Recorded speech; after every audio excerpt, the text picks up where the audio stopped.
Our goal today is to discuss a new perspective on motivation, a perspective that can help you to use motivation more skillfully as a tool for weight loss. Now, in contrast to some of the topics that we have discussed so far in this series, the importance of motivation for weight loss is already well known to many people. However, just because the topic of motivation is well known as an important tool for weight loss does not mean that it is well understood. In our discussion today, we will see that there is in fact a great deal of confusion about how motivation works, and that this confusion is a common reason why many people struggle to get and stay motivated in their weight loss efforts. As we sort through this confusion about motivation, we'll also discuss how motivation really works, and review the kinds of motivation strategies that really help people. Motivation is topic number 4 from the Psychology of Eating series. I have found that understanding motivation is an excellent springboard for also understanding confidence, and we will examine the role of confidence in weight loss in our next class. Some people recognize the figure on this slide as Sisyphus from Greek mythology. Sisyphus, according to Greek mythology, was a king who believed that he was more clever than the gods themselves. As is often the case in stories from Greek mythology, Sisyphus's pride was also his downfall. For his crimes, the Greek god Zeus sentenced Sisyphus to a punishment fitting his transgressions, specifically giving him the eternal task of rolling a heavy boulder to the top of a steep hill. The twist to the task was that the boulder was enchanted to always slip from the grasp of Sisyphus, no matter how carefully or craftily he planned, and ultimately return to the base of the hill to start anew. The fate of Sisyphus in modern times has become a symbol of futility, specifically when an effort seems doomed to fail, no matter the effort. I find the story of Sisyphus to be an excellent analogy for the modern American trying to lose weight, with so many people relating their weight loss efforts to similar feelings of futility and hopelessness after repeated failures. In this and in the next slide, I'd like you to put on your detective hat. The goal here is to get you thinking about what causes motivation. We'll go through 2 examples of people in somewhat different circumstances who were able to both make lasting changes in their health after a long period of struggle. The question for you is, despite their differing circumstances and events, what was the common source of motivation for these 2 people? Scenario 1 is as follows. An overweight and diabetic veteran lives for years with their problems without making a serious effort to get their health under control. Sometime after, the veteran suffers a heart attack. They are fortunate enough to survive, and in the months and years to come, they become a virtual fitness fanatic and lose more than 100 pounds that they're able to maintain. How would you explain this transformation? The second scenario is as follows. A veteran with a long history of poor health habits has their first child. And the period after, they suddenly make multiple big changes in their health habits that they maintain over the next several years.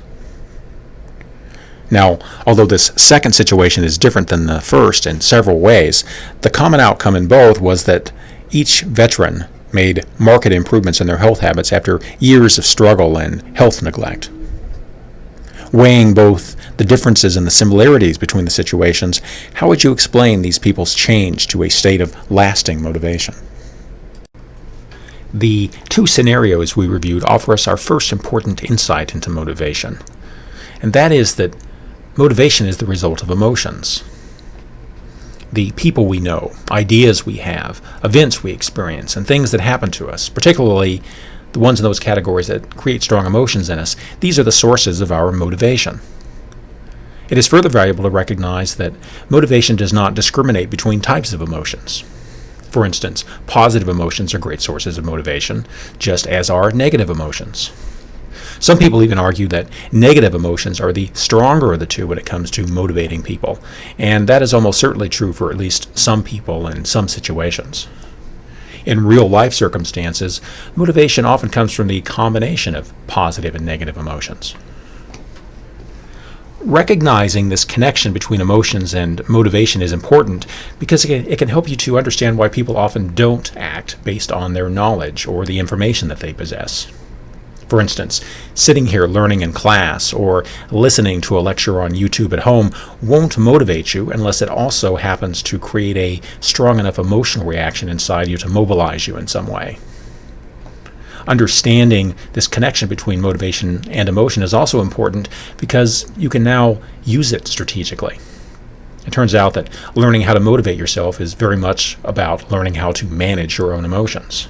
People who are highly self-motivated are very skilled at regulating their emotions in order to get themselves moving or respond to a setback. Discussing the connection between emotions and motivation leads us to the 4 major ways in which motivation is misunderstood. Even though people know that motivation is important for weight loss, most of the time they've been taught poor strategies about how to become motivated and how to stay motivated. This, unfortunately, leads to a lot of disappointment and generally poor results.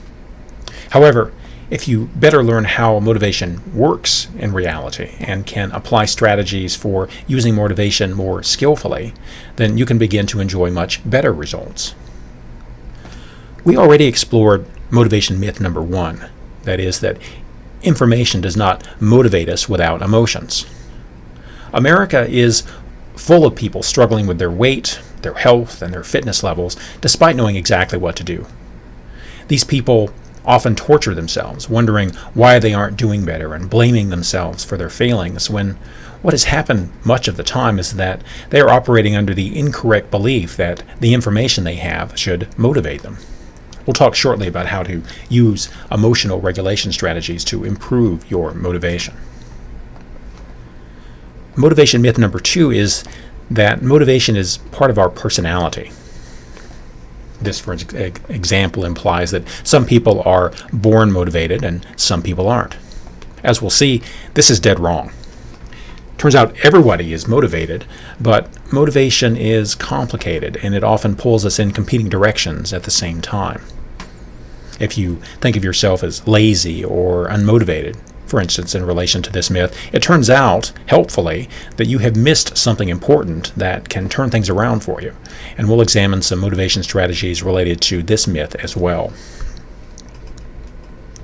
Motivation myth number 3 concerns the incorrect belief that motivation should somehow be self-sustaining. In reality, motivation functions sort of like a fire. No matter how big it is, it can and will burn out unless it is regularly supplied with additional fuel. You have to maintain and sustain your motivation, for instance, just like you have to take a shower to stay clean. Eat and sleep regularly to maintain your health and energy levels, or refuel, that is, your car with gas and oil in order to keep it running. We'll look at several ways for you to become better at maintaining your motivation levels. Lastly, motivation myth number 4 refers to the difference between external motivation, where we rely on other people and circumstances to motivate us, versus what's called internal or intrinsic motivation, where our motivation comes from inside us. Unfortunately, the weight loss industry almost exclusively markets external motivation approaches, and this works great for them and their efforts to sell us things. However, intrinsic motivation is what actually puts you and I in control of our results instead of relying upon other people. And intrinsic motivation is what is crucial to make progress, specifically with long-term goals such as weight loss. Let's look at some practical strategies for improving motivation that counter each of these 4 motivation myths. Starting with motivation myth number 1 about motivation coming from information, here are some ways instead to create emotions about your weight loss goals that can thereby drive and create stronger motivation feelings for you. The first strategy is to create an inspiring future for yourself, one that you can relate to achieving your weight loss goals. Forget the scale numbers for a moment and imagine how you want to feel at your goal weight. What do you want to do?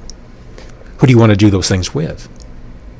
What for you would be the 1 or 2 best things about becoming thinner and healthier?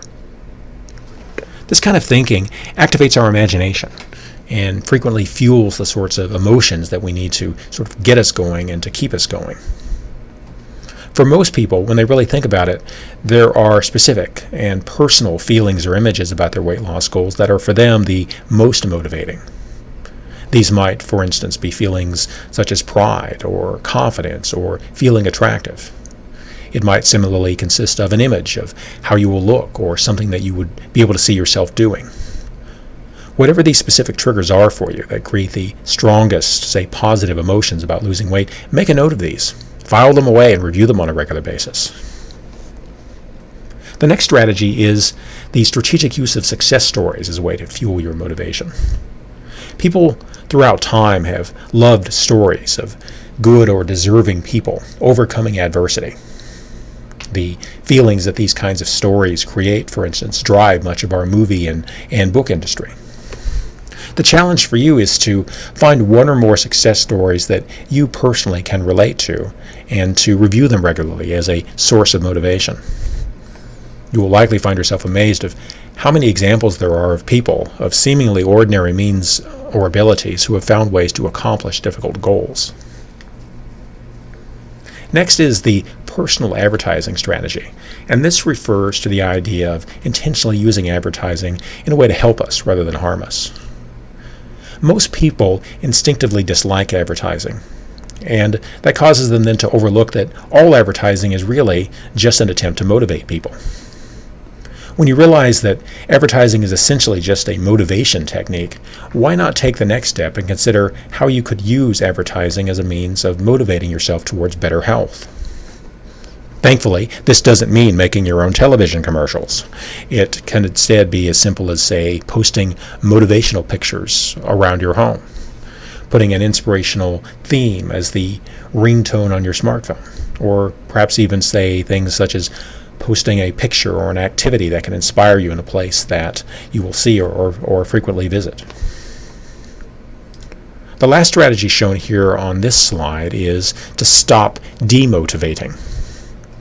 Many people, unfortunately, sabotage their own motivation through habits such as self-criticism, blowing setbacks out of proportion, being impatient with their progress, or, as is often the case, by hanging out with negative people.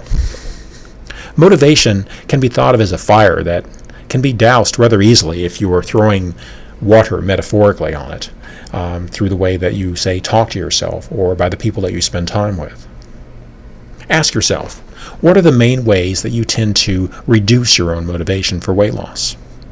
Is it your negative self-talk, by catastrophizing things, by perhaps negative-minded friends or family? Whatever the source is, you want to think of improving your motivation in part by reducing the things that you may already be doing that undermine your motivation. Myth number 2 about motivation concerns the common idea that when it comes to motivation, you either have it or you don't. In reality, there are some qualities about ourselves that do work this way. How extroverted you are, for example, is mostly a genetic disposition. You can change it to a certain degree through practice, but only so much. Motivation seems fixed to many people because they miss something that is both really important but also very easy to overlook because it is largely happening beneath their level of conscious awareness. This is that each of us is struggling with motivations that compete with one another. For example, the fact that you are here in class today or listening to this video strongly implies that you do have some level of motivation about your weight. However, it is not that simple because you probably also have at least some, and perhaps even many, sources of motivation that frankly would rather you not change a single thing about your health habits. It turns out that part of every single person's brain works sort of like a helicopter parent, trying to keep that person safe, to help them avoid risk, minimize effort, and reduce or avoid pain. And make no mistake, this inner helicopter parent that we all possess, it serves an important role by helping us to avoid certain foolish or dangerous risk. But if that same part of us starts to dominate our decisions, we end up lonely and unhealthy. What this means for myth number 2 is that a part of weight loss motivation comes down to recognizing that all of us have these internal conflicts that hold us back, and that therefore we need to learn ways to resolve these conflicts in our favor more consistently. Here are 3 of the most common examples of internal conflicts people possess regarding weight loss. The first is that they want to lose weight, but they also want to continue to enjoy eating their favorite foods and taking it easy. What happens when you struggle with this sort of conflict is that you may stop and start with your weight loss efforts, never able to make any consistent progress. Another common internal conflict is that you want to lose weight, but when you think about the process of eating healthy and exercising regularly, you imagine it being just one big sufferfest that leaves you feeling deprived and miserable. People that struggle with this sort of conflict usually have a hard time even getting started with a weight loss program. The third common internal conflict about weight loss often occurs in people who, on one hand, want to lose weight, but also see it as out of their control.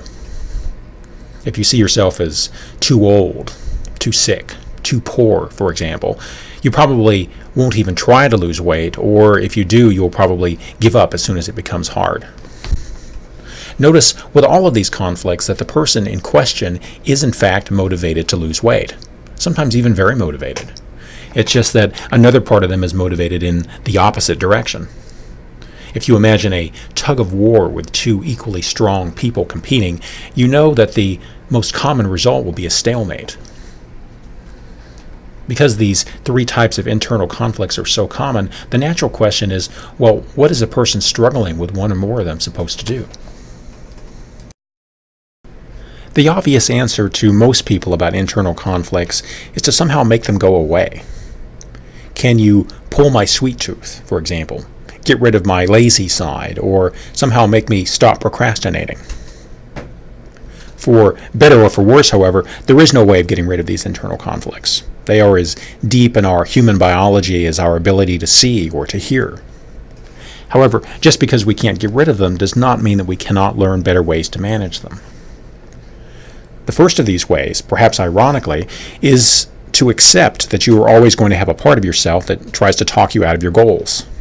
Some people call this part of themselves their inner devil, the part of themselves that is always scheming up ways to seemingly make their life worse. Instead of getting rid of your inner devil, which again isn't possible, the better strategy is to try to strengthen your inner angel so that the part of you that believes in your potential is making more of your health decisions.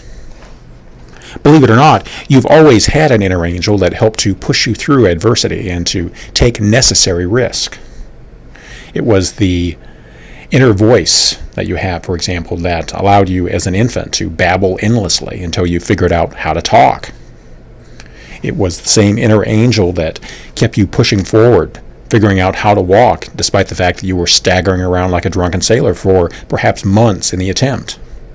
And finally, it was your inner angel that helped you to also take adult risks, such as entering romantic relationships, applying for jobs, joining the military, or buying a home. Now what you must do is consciously strengthen your inner angel with intentional practice so that you can speak and think clearly about why the challenge of living a healthy life is worth the risk. The stronger your inner angel, the weaker your inner devil becomes. The second way, if you have identified with one or more of the 3 weight loss conflicts that we reviewed, then it is also critical to develop a compelling way of thinking about the value of your weight loss goal that helps you to overcome the resistance. This usually works best, in my experience, by writing it out so that you can clarify your thinking as much as possible. For example, if you identified with the conflict of wanting to lose weight, but also realizing that there's another part of you that just wants to relax and have fun, well, you can write out then how much fun you will have and how good your life will become after you invest the time to get your weight and health on track. Wouldn't years or even decades of the high-quality life that you can only experience from being in great shape or a great state of health be worth the sacrifice of a few desserts or hours of television? The key here is to first identify what your main conflict is that's holding you back, and then secondly to create a powerful way of looking at your weight loss goal so that you can reconcile this conflict and make it clear that weight loss is your priority. Motivation myth number 3 refers to the false idea that motivation is self-sustaining. It turns out this is wrong in a 180-degree way because the natural way that motivation works is usually just the opposite. Most of our motivations are intended to be short-term only.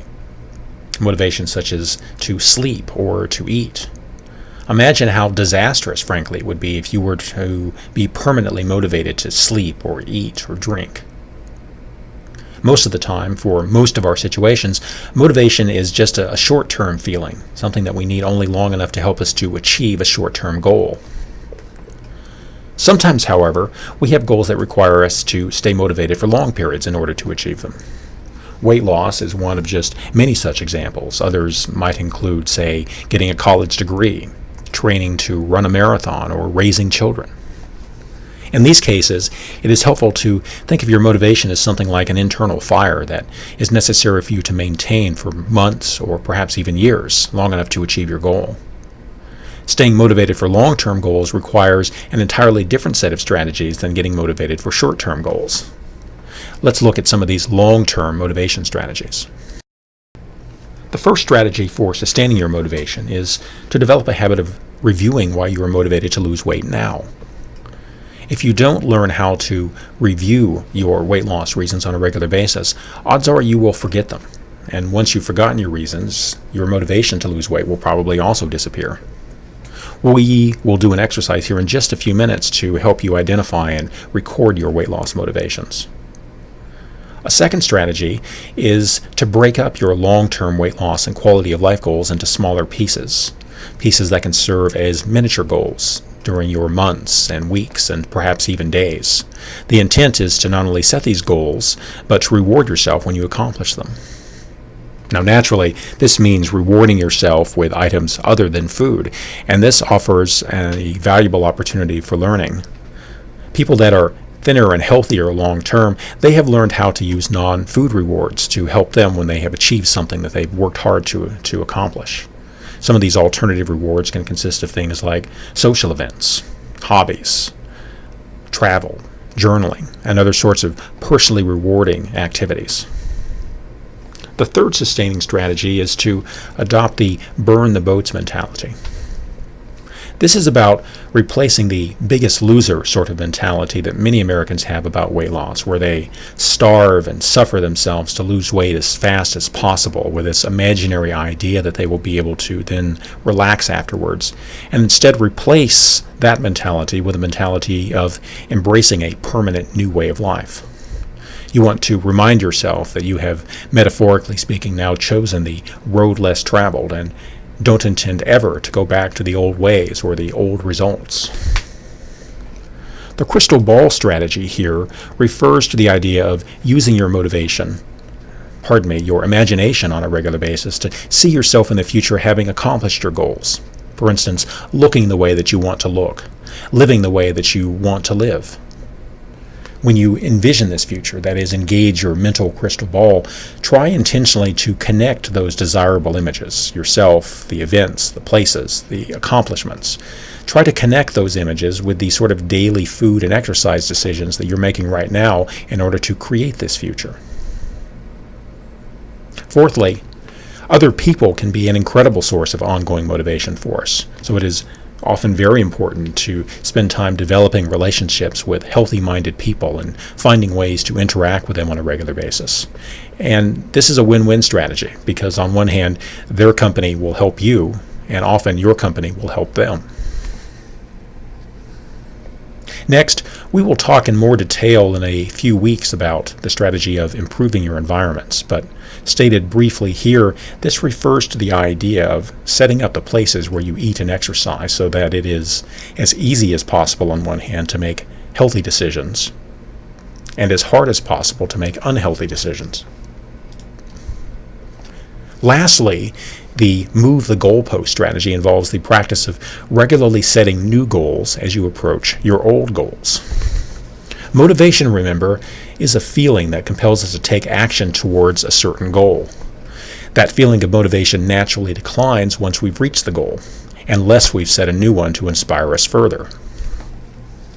Now, goals can consist of more than just weight. So when we're talking about moving the goalpost, you may set additional goals as you move along that include certain kinds of activity goals, personal life or social goals, or other sorts of non-weight goals that you find inspirational for yourself. This slide refers to motivation myth number 4, concerning the overemphasis on external motivation. If you are a person that struggles to exercise without someone keeping them consistent, for instance, or who struggles to eat better unless you are excited about a new diet product, then you have probably fallen into the external motivation trap. The trap with external motivators is that even though they work perfectly well to get a person started, their effects tend to fade with time, requiring the person to find another source of external motivation to latch onto.